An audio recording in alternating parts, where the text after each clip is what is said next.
Buenos días, estimados amigos, y bienvenidos a un nuevo episodio de nuestro estudio de las Sagradas Escrituras, siempre tratando de encontrar lo más profundo de lo escrito y hallarle una, la perla que está escondida dentro de cada palabra, de cada frase, de cada historia.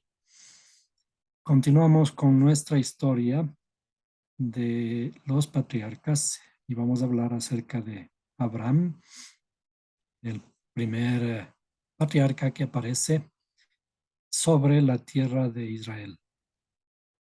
Siempre hemos estado ligando las historias hacia los conceptos o los diagramas del árbol de la vida.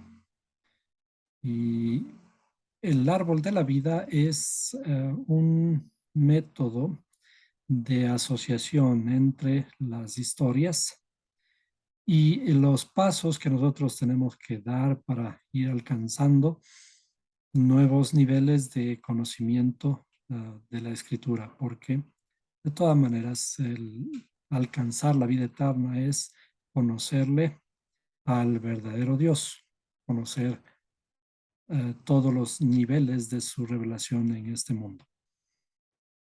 Para ello vamos a leer un poco y vamos a irnos a- al libro, perdón, al libro de Génesis. El libro de Génesis, y vamos a recordar un poco la historia de Abraham. Abraham, que todavía no es Abraham. Abraham, cuando inicia esta historia, ocurre que hay una guerra de algunos reyes en los territorios de lo que conocemos ahora como Israel y Amalek, perdón, los pueblos vecinos. Aparecen aquí como eh, varios reyes. Hay una pelea de 5 contra 4 reyes y están por ahí por el mar Salado. Pero después de todas estas peleas, se llevan a su sobrino Lot, al sobrino de Abraham. Aquí está Lot. Vamos a ir descifrando un poquito la historia. ¿Quién es Lot? Lot, vamos a poner aquí y hacerle un poco más grande para que se pueda ver. El sobrino Lot viene de velo. La palabra Lot es un velo. Obviamente el velo sirve para cubrir. Entonces, cuando Abraham salió de su tierra, vimos en la clase anterior que el Creador le dice, sal de tu tierra y de tu parentela a la tierra que yo te mostraré. Eh, Esa tierra estaba en el norte, primero en Ur de los caldeos y después se movió hacia Harán. Harán, que todas son tierras del norte, noreste, y luego tiene que bajar hacia el sur. Hemos hablado alguna vez que el sur corresponde a la bendición de dejar el norte, de alguna forma la oscuridad, llegar hacia el sur y establecerse en la bendición.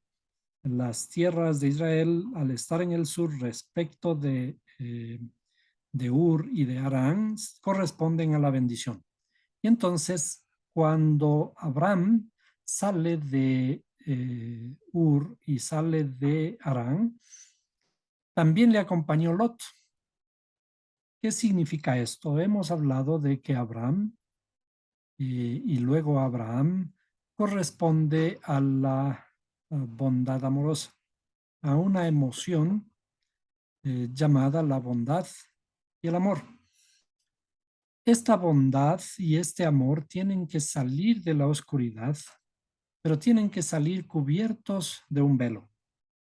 El velo es como si nosotros salimos de una cueva en la que hemos estado por algún tiempo, una hora, 2 horas, un día, varios días escondidos en una cueva. Una cueva está llena de oscuridad. Y cuando comenzamos a salir a la luz, nuestros ojos no pueden acostumbrarse a ver la luz. Es lo mismo en la espiritualidad, tiene este mismo símbolo. Abraham estuvo en un pueblo de oscuridad, lo que se conoce como la idolatría. Cuando sale de la idolatría y de esta oscuridad, sus ojos todavía no están acostumbrados a ver la luz y por lo tanto tiene que salir ayudado de una cubierta, tiene que cubrirse, en este caso con su sobrino Lot. Pero este sobrino, de alguna forma, ya como parte de una historia, es tomado prisionero en una guerra, porque fueron a hacer una guerra, algunos reyes fueron a hacer una guerra contra el rey de Sodoma y de Gomorra y tomaron todos sus bienes, incluyendo a Lot. Estos reyes se les conoce como los reyes de Edom. Y para eso vamos a escribir un poquito en nuestra pantalla. Veamos. Los reyes de Edom. Vamos a hacerle un poquito más pequeño. Reyes de Edom. Los reyes de Edom son los reyes del caos. Vamos a poner así, los reyes del caos. ¿Por qué son los reyes del caos? Vamos a escribir Edom y vamos a escribirle con esta tinta. Entonces sería Edom, perdón, vamos a poner el texto en hebreo. Edom, sería así, vamos a ponerle la otra mem, es así, la mem final. ¿Sí? Los reyes de Edom. Y ustedes posiblemente ya podrán decir que esta es una escritura, una palabra muy familiar que nosotros ya conocemos. Las letras de Edom son las mismas letras de la palabra Adam. Entonces vamos a escribir aquí Adam. Esto sería Adam. Adam. Vamos a ponerle un poquito más pequeño. Adam. Y esto es Edom. Es decir, en la escritura, ¿qué es lo que ocurre? ¿Por qué estos dos términos son similares? Adam, en sentido de sangre, por el color de la sangre, se escribe de esta forma. En realidad, Dam, la última parte, la letra Dalet y la Mem significan sangre. Pero ¿por qué es sangre si también los animales tienen sangre? La sangre en el sentido de nuestra, en el fundamento de donde provienen todas nuestras emociones. Nuestra sangre tiene que ser transformada, digamos, nuestra constitución espiritual tiene que ser transformada.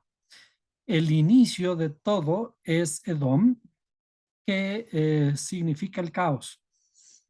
Cuando estos reyes del caos hicieron guerra contra los reyes de Sodoma y de Gomorra, tomaron prisioneros al velo de Abraham.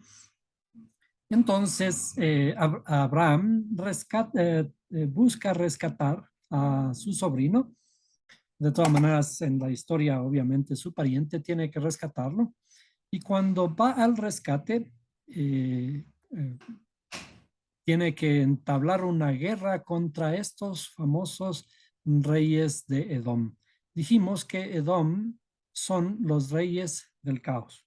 Entonces, estos reyes, luego de batallar contra estos reyes, dice aquí, a su regreso, en el 14:17, a su regreso después de derrotar a este rey Kedorlaomer y a los reyes que estaban con él, salió a su encuentro el rey de Sodoma en el valle de Sabe, es decir, el valle del rey. Entonces, allí aparece algo interesante, inusual. Melquisedec, rey de Salem, sacó pan y vino, y él era sacerdote del Dios Altísimo. Bien, vamos a analizar un poquito esta parte.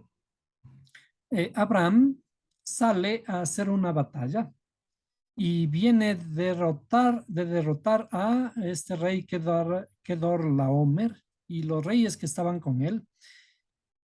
Y dice que sale a su encuentro el rey de Sodoma en el valle de Sabe, es decir, el valle del rey.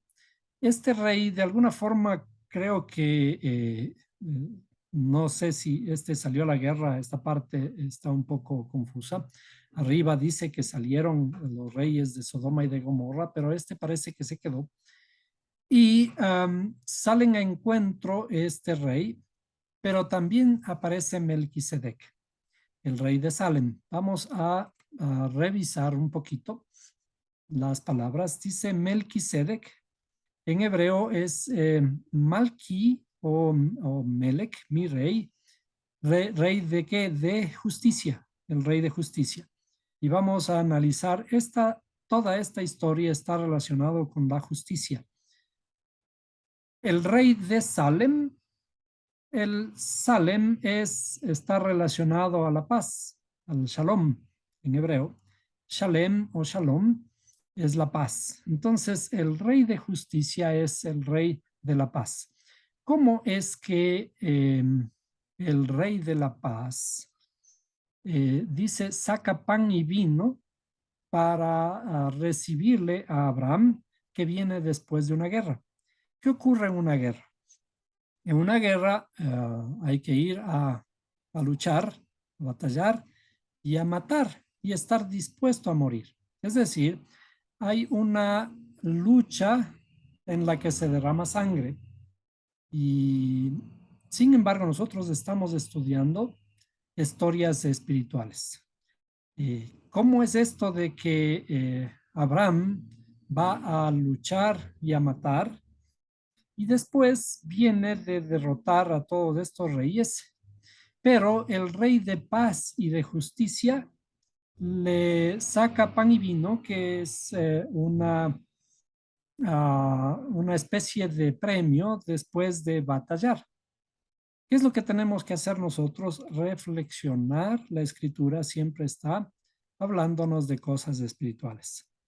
Cuando recordamos, toda la escritura dice, porque no tenemos guerra contra sangre ni carne, sino contra huestes y potestades de maldad de las regiones celestes.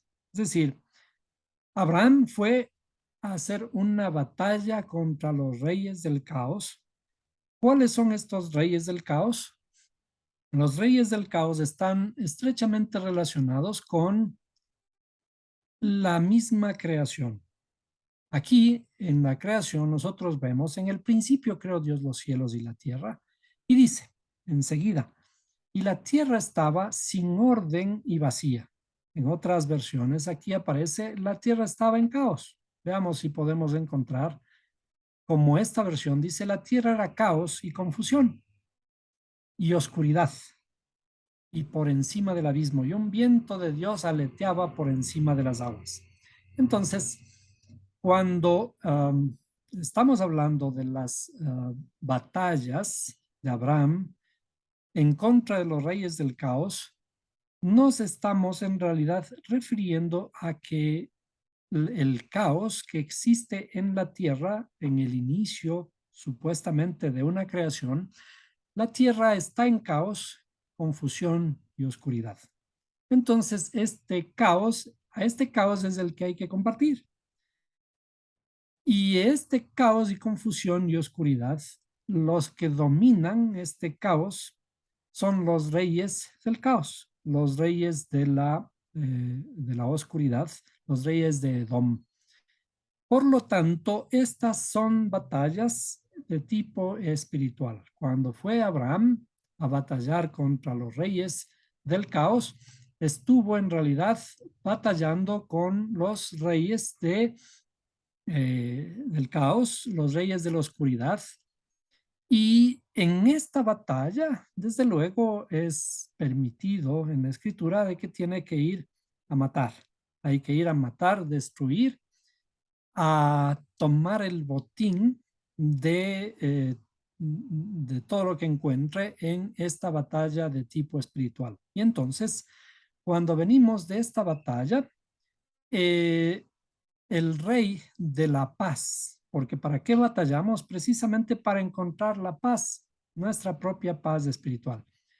Y entonces el rey de justicia, que es el rey de la paz, nos puede traer el pan y el vino, es decir, el sacerdote del Dios Altísimo. Se considera a Melquisedec, es el prototipo del Mesías. Y dice, y le bendijo diciendo, bendito sea Abraham del Dios Altísimo, creador de los cielos y la tierra. Aquí hay una referencia que vamos a hablar enseguida, ¿no? ¿Cómo aparece referido Abraham? Dice, bendito sea Abraham del Dios Altísimo, creador de los cielos y la tierra. Y bendito sea el Dios Altísimo que entregó a tus enemigos en tus manos. Y Abraham le dio el diezmo de todo. Sigamos un momentito hacia adelante y luego regresamos a esta parte. Y dice, dijo luego el rey de Sodoma a Abraham, dame las personas y quédate con la hacienda, porque se supone que eh, Abraham tomó cautivos y también el botín. Y venía Abraham con sus cautivos y el rey le reclama, dame tus cautivos que son mis súbditos. Y entonces le dice, Abraham le dice al rey de Sodoma, alzo mi mano ante el Dios Altísimo, creador de los cielos y la tierra, ni un hilo, ni la correa de un zapato, ni nada de lo tuyo tomaré. Y así no dirás, yo he enriquecido a Abraham. Nada en absoluto, salvo lo que han comido los mozos y la parte de los hombres que fueron conmigo, Aner, Escol y Mambré,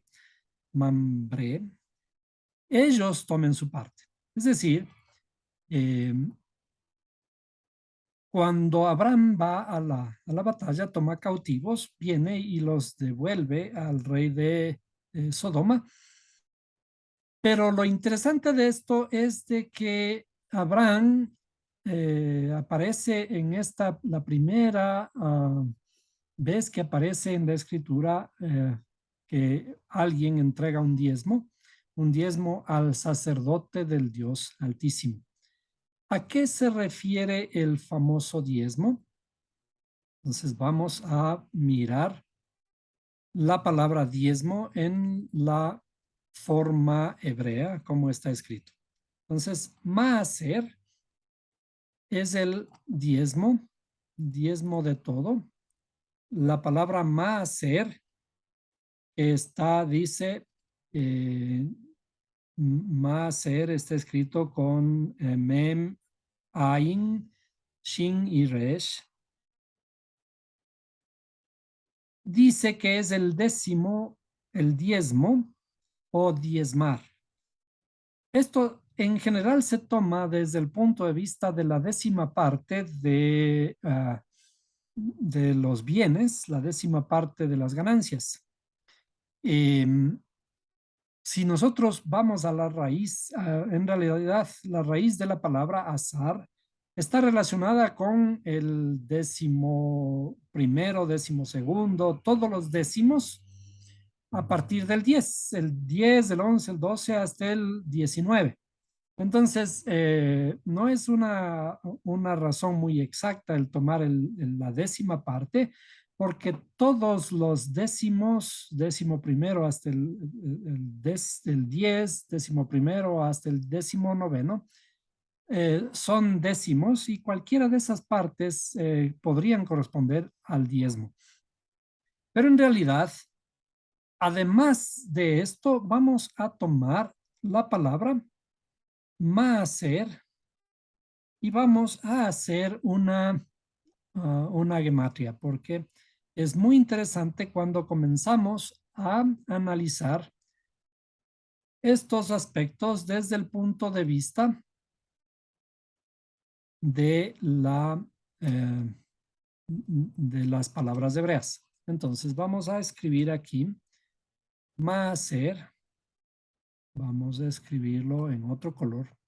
En realidad siempre trato de tener cuidado de algunos colores, porque los colores de alguna forma nos ayudan a reconocer ciertas cosas que están estrechamente relacionados con nuestra espiritualidad. Veamos, con Maaser, vamos a hacer una gematria, es decir, sacar el valor numérico de cada una de las letras para obtener el valor de la palabra. La letra Resh, si es que ustedes tienen sus tablitas a la mano, vale 200. La letra Shin vale 300. Una letra Ain vale 70 y la letra Mem vale 40. Entonces, si es que sumamos esto, tenemos 500 y aquí sería 610. Todo el valor de la palabra vale 610. ¿Qué es 610? ¿Qué relación podemos tener con 610? Y para eso vamos a escribir una palabra.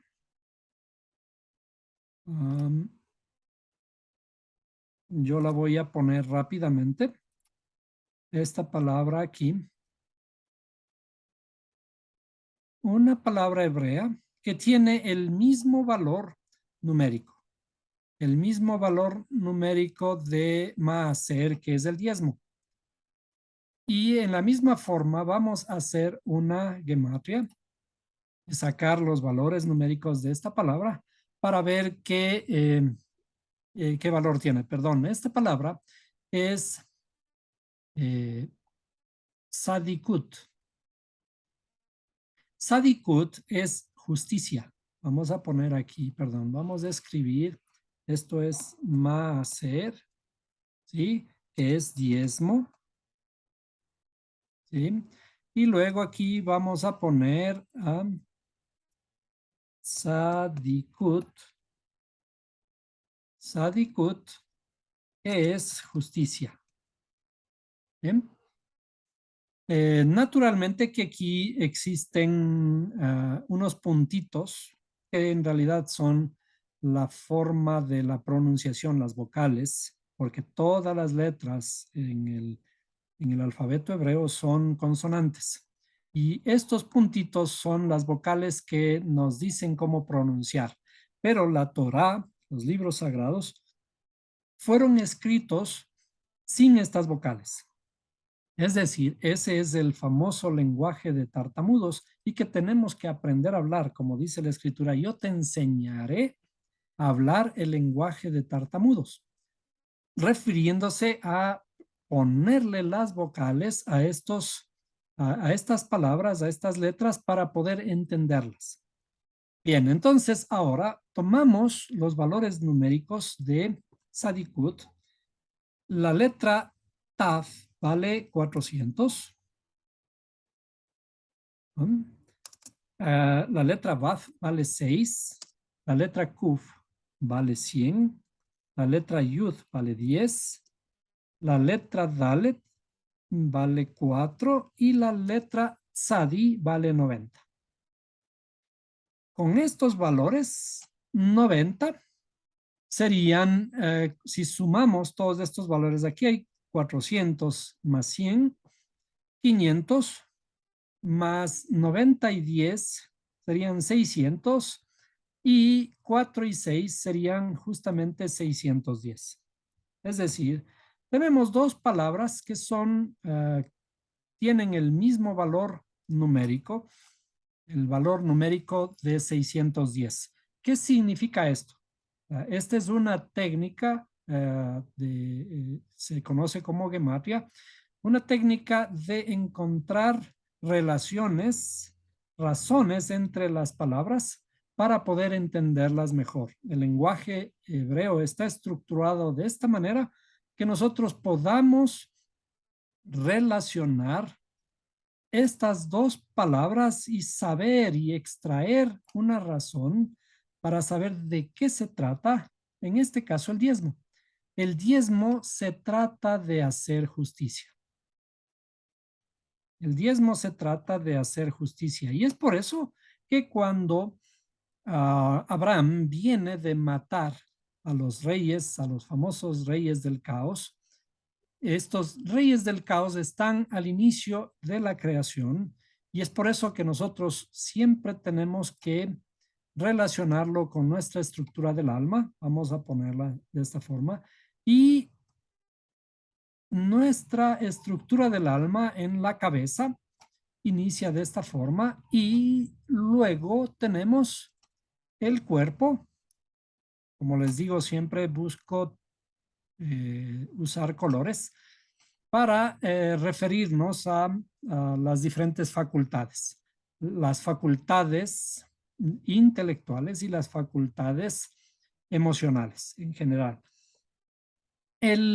Los famosos reyes del caos, los famosos reyes del caos que tenemos que batallar están en las regiones celestes.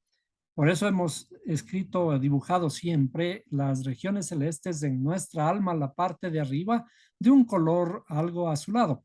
Entonces, los reyes del caos están aquí. Existe caos en general en toda nuestra tierra y tenemos que batallar a los reyes del caos. Cuando vamos a matar a los reyes del caos en las regiones celestes, a los reyes de Edom, entonces venimos de regreso a la tierra y aparece el rey de justicia. Entonces, el rey de justicia, vamos a salir un momentito aquí, regresar a el lugar en donde aparece el rey de justicia es Melquisedec. Melquisedec es justamente, vamos a tomar a copiar esta palabra y ponerla en nuestra pantalla para comparar. ¿Bien? Cuando comparamos esto, vamos a ponerle en el tamaño, en el mismo tamaño para que podamos comparar. Melech Sadik. Entonces, existe aquí una raíz en la justicia, o existen las mismas letras. Estas letras están también aquí, ¿sí? Están aquí en la justicia. Es decir, estas dos palabras tienen una raíz común. Entonces, este es el rey. El rey, vamos a poner el rey. Esta es la palabra rey. Melech, Melki significa, vamos a ponerle en otro color, porque no está lleno de colores rojos. Entonces, esta es la palabra rey. Cuando dice Melik o Melki, significa mi rey. El rey de justicia, Melquisedec. Entonces, este rey de justicia viene a agradecer, de cierta forma, el trabajo de Abraham de venir matando a los reyes del caos. ¿Cómo es que después de una guerra un rey de paz viene a darle tributo a Abraham porque se trata de una batalla espiritual. Una batalla espiritual está bien matar, como habíamos dicho, esa batalla en el que todos nosotros estamos enfrascados en matar a los reyes del caos, los reyes del caos de mi pensamiento. Cuando existen pensamientos sin sentido, cuando existen deseos sin sentido, hay que batallar a esos reyes y cuando venimos de una guerra, matando y tomando posesiones, generalmente, ¿qué ocurre? Si nos fijamos en la literalidad, cuando vienen los soldados después de terminar una batalla, imaginémonos, por ejemplo, la batalla de la libertad aquí en el Ecuador, obviamente hay fiesta y se ensalza, se engrandece a los héroes.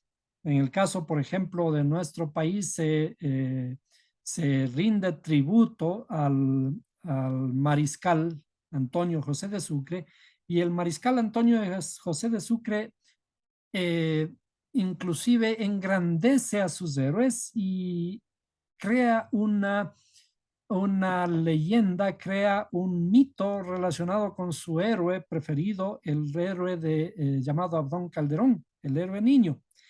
Y nos da una visión de ese héroe que está más allá de la realidad.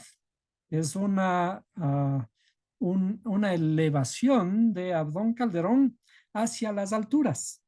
Naturalmente, este Abdón Calderón, que ya está muerto, está bien hacerlo, elevarlo hacia las alturas, una altura divina, una altura poética, una altura de tinte mitológico, porque es la única forma de que esta leyenda, esta forma, este heroísmo pueda ser transportado a lo largo de los siglos. Tanto que hasta ahora lo recordamos. Después de 200 años, todavía está en nuestras mentes y en nuestros corazones.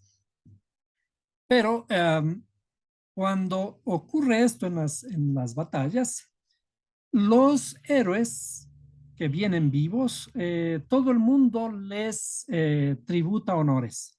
Entonces, ¿qué ocurre con los héroes? A los héroes que están vivos y están llegando después de la batalla, los héroes se les sube el ego. Es decir, está bien, hicieron un buen trabajo, pero generalmente están elevados su ego. ¿Y qué es lo que hay que hacer después de que en la espiritualidad, después de que nuestro ego está elevado, para bajar nuestro ego, para disminuirnos, volver a sentarnos los pies sobre la tierra? Los héroes tienen que diezmar. Entonces, vamos a dibujar de alguna forma. ah, Veamos aquí, vamos a dibujar una especie de triángulo que es la forma habitual que hemos estado acostumbrados a nosotros a dibujar aquí. El triángulo de nuestro ego. ¿Qué significa el ego? El ego es una montaña que se eleva. Y esa montaña tiene un mandamás arriba y está oprimiendo a los demás. Entonces, ¿qué es lo que hay que hacer? Lo que hay que hacer es diezmar el ego. Vamos a poner aquí a nuestro ego. El ego tenemos que diezmarlo. ¿Sí? Hay que diezmarlo para disminuirlo. Y eso es hacer justicia en nuestra interioridad. Por lo tanto, cuando diezmamos, por eso es que la palabra diezmo viene de diezmar, que es disminuir. No es solamente la décima parte, sino es disminuir, significa bajemos este ego que está elevado para que el héroe que viene elevado el ego, porque le estamos ensalzando, le estamos glorificando, para que vuelva nuevamente a poner los pies sobre la tierra. Y para esto el rey justo, el rey de justicia, le entrega pan y vino. Significa de que tiene que ahora nutrirse con la tierra, con el fruto de la tierra. Entonces, el diezmo aparece aparece como un acto de justicia. Ya vimos en una clase anterior que además hay una ofrenda, la ofrenda, que también es un acto de justicia. La ofrenda, recordemos aquí la palabra ofrenda. Vamos a ponerle. La ofrenda es tzedakah en hebreo. La tzedakah también es un acto de justicia. ¿Qué es lo que tenemos que hacer cuando estamos entregando diezmos? La parte física, la parte que nos recuerda el trabajo en nuestra interioridad, es el acto de dar un dinero, el acto de sacar un dinero de nuestro bolsillo, porque en realidad cuando extraemos dinero del bolsillo, hay algo que extraemos que nos duele y estamos pensando en que ¿será que tengo que dar este dinero o no? ¿Será que la persona a quien voy a entregar lo merece? Y nos viene cierto tipo de pensamientos que nosotros pensamos que es el fruto de nuestro trabajo que tenemos que ir a entregar en el templo, o en el caso de la tzedakah, vamos a poner aquí que era la caridad o la ofrenda. Caridad es más bien caridad, dar caridad a los demás. Esta caridad en realidad también es un acto de justicia. Es decir, cuando yo voy a dar caridad o cuando yo voy a dar el diezmo, tengo que pensar no que estoy entregando de mi parte, haciendo un acto bueno hacia los demás, sino que tengo yo que ser feliz porque hay alguien a quien tengo que dar. Es decir, no tengo que mirar al otro, no tengo que mirar al pordiosero, a la persona a quien voy a entregar como alguien inferior a mí, sino que yo mismo, que vengo de batallar de estas guerras continuas en mi interioridad, yo mismo tengo que diezmarme primeramente, hacerme inclusive inferior a él. ¿Por qué? Porque el Creador ha puesto enfrente de mí a alguien digno para que yo pueda hacer justicia con él. Justicia con lo que el Creador ha puesto en mi mano y pueda entregar a alguien. Yo debería sentirme muy alegre el saber de que hay alguien a quien tengo que entregar, alguien a quien en realidad puedo entregar del fruto que el Creador me ha dado. Y ese acto es un acto de justicia, mirar al otro como el receptor, que en realidad me está entregando a mí esta oportunidad de hacer justicia. Y el más beneficiado en entregar este acto de justicia voy a ser yo, porque en esta especie de entregar un dinero a alguien, yo no estoy entregando dinero. Y es más, cuando le entrego el dinero, tengo que bendecirle. Tengo que bendecirle porque probablemente la persona, efectivamente, a quien voy a entregar una moneda pequeña, con esa moneda él va seguramente, muy seguramente a seguir siendo pobre. No le vamos a sacar de allí con una moneda. La moneda no va a servir para que él deje de ser pobre, pero va a servirme a mí para desinflar mi egoísmo. Y cuando yo le entregue a él esta moneda, en realidad tengo que darle una bendición y esperar que esta bendición que estoy entregándole, simbolizada por esta moneda, pueda hacer efecto y alguna vez, de alguna forma, sacarlo a él de ese estado de pobreza. Pero el principal acto que se realiza con la caridad o con el diezmo es la disminución de nuestro ego, el desinflar nuestro ego. Y cuando hacemos este trabajo, entonces el mismo creador nos da de comer y nos da de comer con el pan y nos da la alegría con el vino, porque el vino es para alegrarnos, para alegrar nuestro corazón. Entonces, cuando ocurre esta famosa guerra de Abraham para rescatar a Lot y mata a los reyes del caos y toma cautivos, viene Abraham como un héroe y y es recibido por el rey de Sodoma y Gomorra y el rey de justicia, pero en ese momento entrega su diezmo, significa que pone los pies sobre la tierra, vuelve a la realidad y, eh, y entonces ahora puede entrar a la paz y a la justicia con el rey de la justicia, que es el Melech o Melquisedec. Ahora, después de todos estos acontecimientos, en la siguiente historia comienza el creador a prometerle a Abraham y hace también una transformación no solo de su nombre. Vamos a ver que aquí él todavía se llama Abraham. Entonces vamos a escribir en términos hebreos el nombre de Abraham. Abraham es es este nombre, pero luego de esto existe una transformación de su nombre. Aparece como Abraham. Y entonces allí hay una letra adicional que aparece, Abraham. Entonces, hay una transformación porque inclusive fue transformado y ha desinflado su ego. Aparece una letra adicional que es la letra G. Es esta letra de aquí. La letra G. Esta letra G, el significado de esta letra G es naturaleza. Vamos a disminuir esto. Significa naturaleza, habla y acción.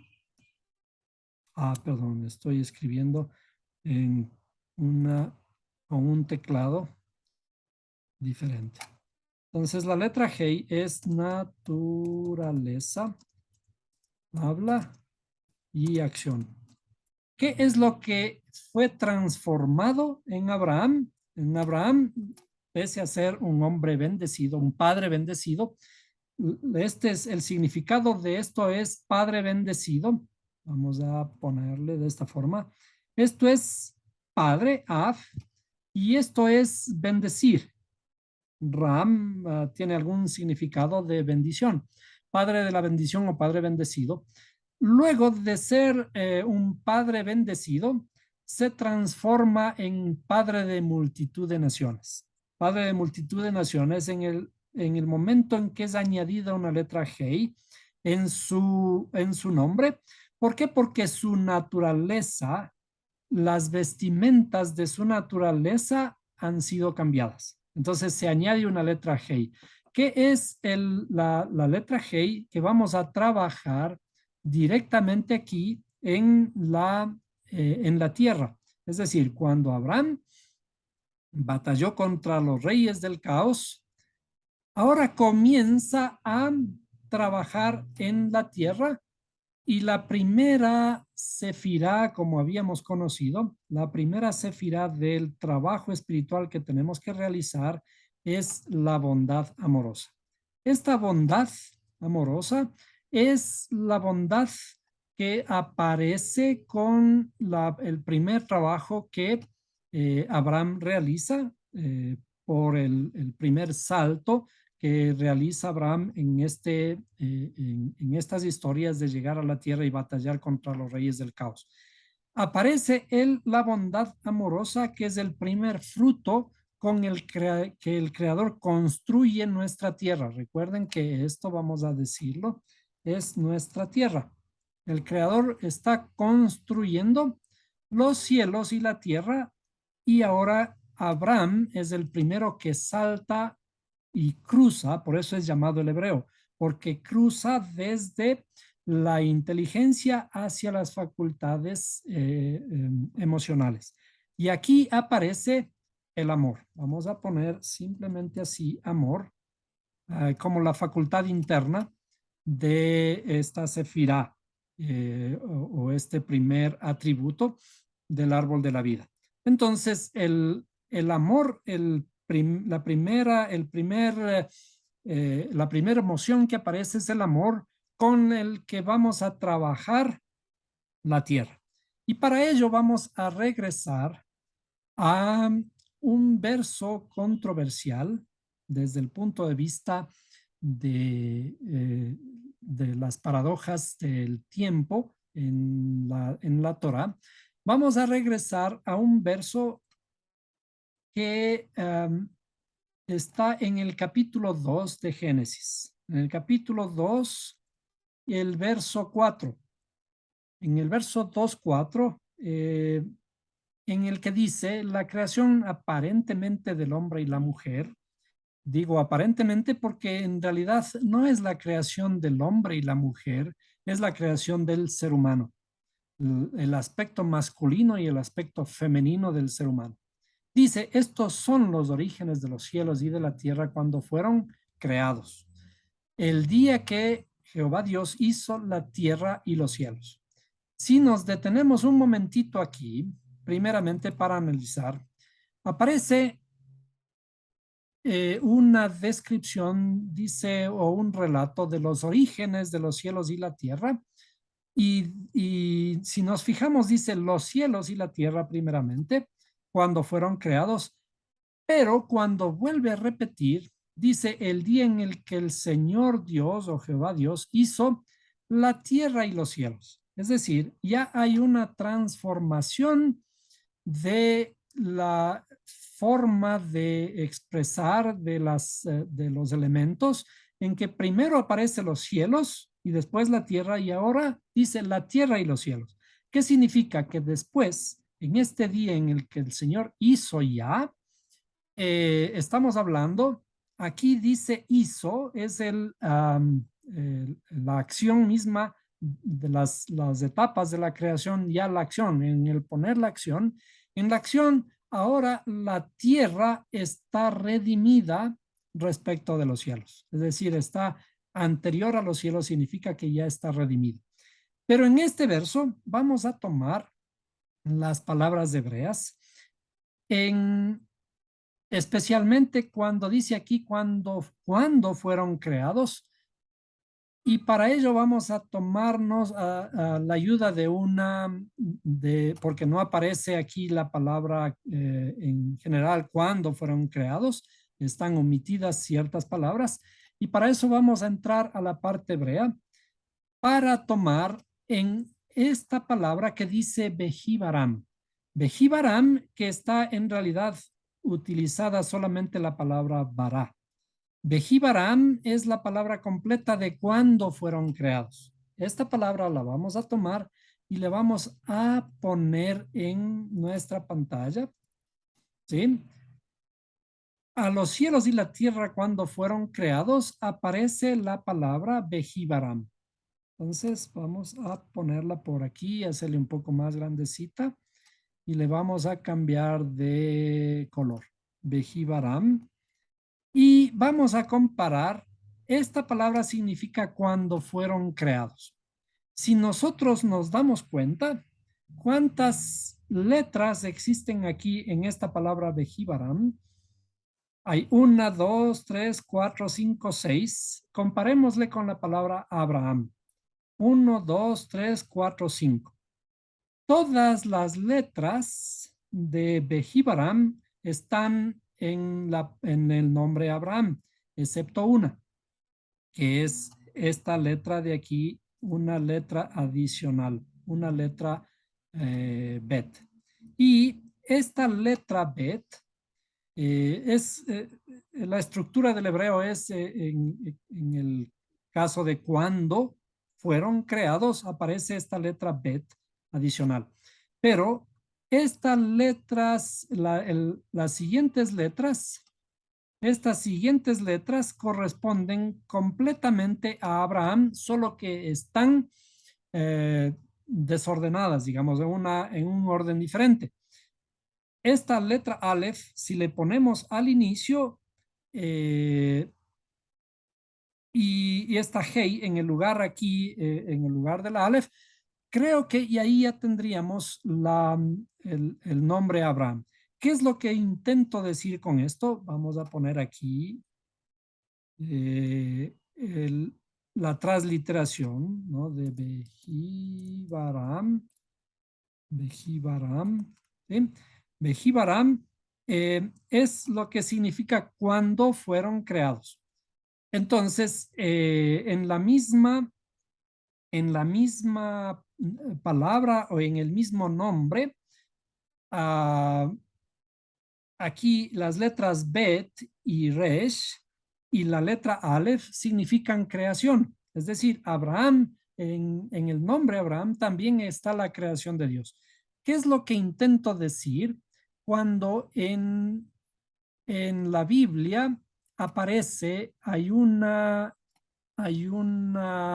forma de decir respecto de la escritura cuando el creador va a crear al ser humano, dice, hagamos al hombre.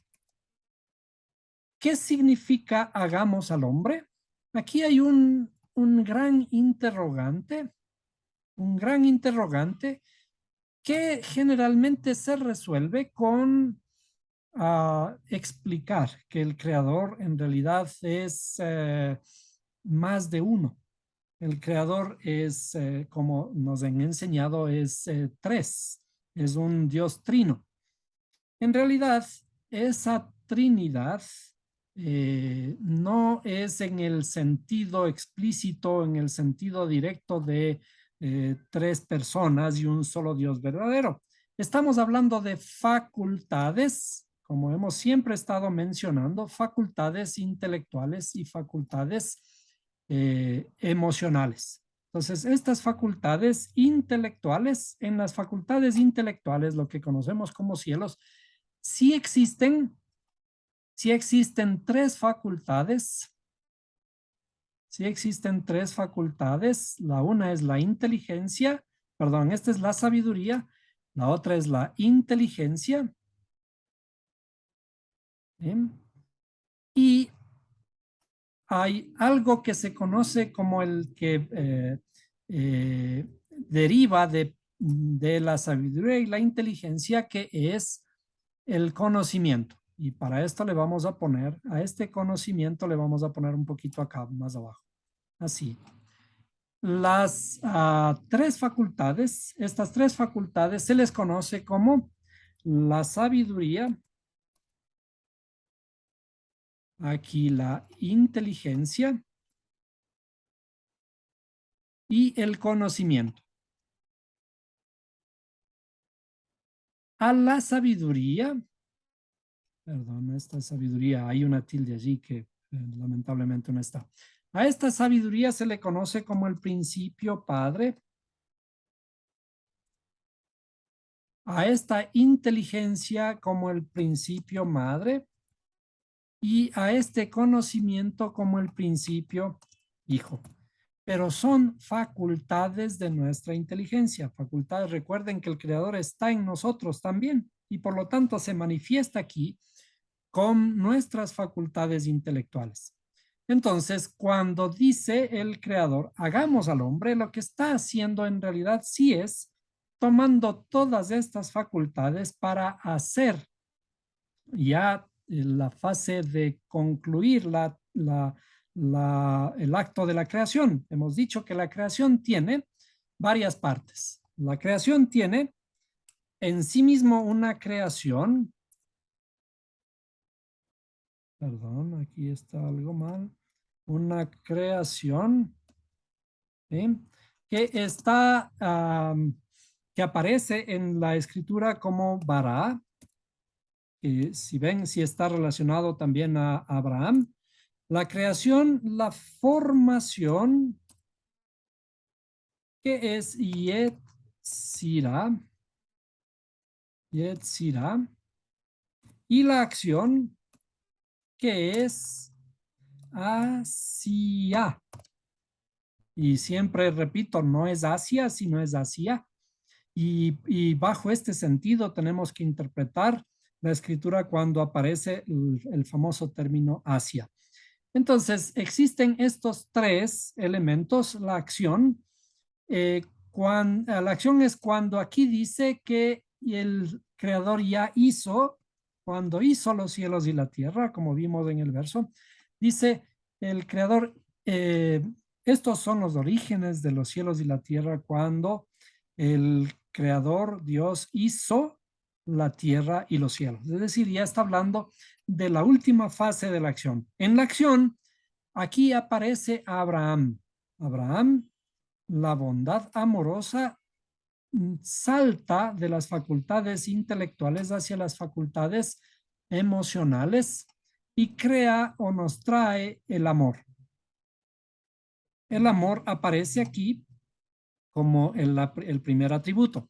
Entonces, cuando dice hagamos al hombre, en realidad el creador, una de las interpretaciones, porque hay varias, una de las interpretaciones es que el mismo creador hizo al hombre con Abraham. Entonces vamos a poner aquí con Abraham hizo Dios la tierra y los cielos. Esto debido a que esta palabra Bejibaram contiene en sí mismo a Abraham. Abraham está contenido en la creación de la tierra. Y cuando decimos esto, en realidad nos estamos refiriendo al atributo del amor. Es decir, los patriarcas, y en el caso de Abraham, representa o es un arquetipo del amor. El patriarca Abraham es un arquetipo del amor. ¿Con qué Dios hizo la tierra y los cielos? Con amor. Eso es lo que está diciendo en la escritura. Y es por eso que cuando aparece en el término hagamos al hombre, el término hagamos al hombre significa que vamos a emplear todos los atributos, los mejores atributos que ya he creado para comenzar a terminar o a hacer mi obra. Y esta obra, desde luego, todavía no termina. La obra del creador, la creación del ser humano está todavía en construcción. Por eso es que me gusta esta frase cuando aparece en las redes sociales de que las iglesias no son lugares de santos, sino de pecadores, digamos, de personas en un estado de construcción. Es decir, que no debemos darnos expectativas, grandes expectativas y juzgar a las personas que están dentro por creerles de que ya son santos, sino todo lo contrario, que son personas en un estado continuo de construcción. Y a eso se refiere que el creador dice, hagamos al hombre. Con Abraham está haciendo Dios al hombre los cielos y la tierra. Vamos a ver en las siguientes clases con qué más está haciendo Dios los cielos y la tierra. Pero por ahora, con amor está haciendo Dios los cielos y la tierra. Y ahora, como hemos visto, hay algo que está incluido en Abraham, Abraham que es Bará. Bará es también crear. Vamos a ver un término que es muy utilizado en la famosa magia. Cuando enseñan magia, aparece algo que dice abracadabra. Abracadabra. Este famoso abracadabra ha aparecido muchísimo en los círculos estos de espiritismo, los famosos magos cuando van a ejecutar un acto de magia, hablan abra, cadabra, patas de cabra y todo eso. Vamos a ponerle por aquí el término patas de cabra. es una especie de rima, ¿no? ¿Y por qué le pusieron patas de cabra? Le pusieron porque a los judíos se les conocía como las personas que en la antigüedad, y creo que todavía hay ciertos rastros de eso, de que los judíos eran diablos porque tenían un cacho y porque tienen rabo y tienen patas de cabra y tienen un trinche con el que hacen sus actos diabólicos. Todo esto viene de un famoso antisemitismo. Abracadabra, este abra viene también de Abraham, ¿sí? Porque aquí está la creación incluida. El abracadabra significa crearé, vamos a ponerle eh, así, crearé mientras hablo. El famoso abracadabra sí es una expresión que era acostumbrada en los ritos judíos, no para hacer magia, no para matar, ni para brujería, ni cosa por el estilo, sino que está dentro del contexto de las palabras hebreas, dentro del contexto de la creación misma. Y para esto vamos a poner vamos a poner la misma palabra en, en la forma hebrea. Entonces, abracadabra tiene esta forma y vamos a escribir también Abraham otra vez aquí. Abraham se escribe de esta forma, ¿no? Abraham, y de ahí viene la letra G, Abraham, y la letra Mem. Entonces, otra vez, en la creación está Bara, que está con estas dos letras de aquí, ¿sí? Y esta letra de acá también. Y um, Abraham también tiene esta misma Bara, las dos mismas letras más la letra G. Entonces, la creación sí fue hecha con Abraham y por eso es que los judíos utilizan este término también abracadabra o utilizaban en sus rezos por, decir que esa creación, la creación misma tiene que ser realizada en mi propia interioridad. ¿Sí? ¿Cómo crea Dios los cielos y la tierra? Los cielos y la tierra crea Dios, ¿sí? Con Abraham. Abraham que está incluido en la creación porque tenemos que crear luego de batallar a los reyes del caos y de Edom, tenemos que bajar de las facultades intelectuales para comenzar a construir nuestra interioridad con Abraham, es decir, con amor. Con amor tenemos que aprender a amarnos a nosotros mismos. Por eso el verso que dice, ama a tu prójimo, perdón, ahí sería, ama a tu prójimo. ¿Cómo tenemos que amar al prójimo? Como a ti mismo. ¿Eh? Ama a tu prójimo como a ti mismo. Entonces, naturalmente que el primer trabajo que tenemos que hacer es comenzar a amarnos a nosotros mismos y de esta forma ahí podríamos amar al prójimo. Mientras no nos amemos a nosotros mismos y mientras no nos conozcamos a nosotros mismos, no podemos amar al prójimo. Y este es el fundamento de toda la estructura del conocimiento del creador. Tenemos que amarnos a nosotros mismos porque inclusive en nuestra propia interioridad está Dios y tenemos que revelar al Dios que está en nosotros. Cuando encontremos a Dios, al Dios que está dormido en esa barca que está surcando el mar de Galilea y estamos por perecer, ¿qué es lo que tenemos que hacer? Despertarle al Dios que está dormido para que Él nos ilumine y con su luz nos salve. Este es el mensaje de toda la escritura, de que la luz del Creador internamente tiene que revelarse, porque el Creador no está lejos, dice que el Creador está más cerca que lo que están los párpados de nuestros ojos. Hasta aquí la clase de hoy.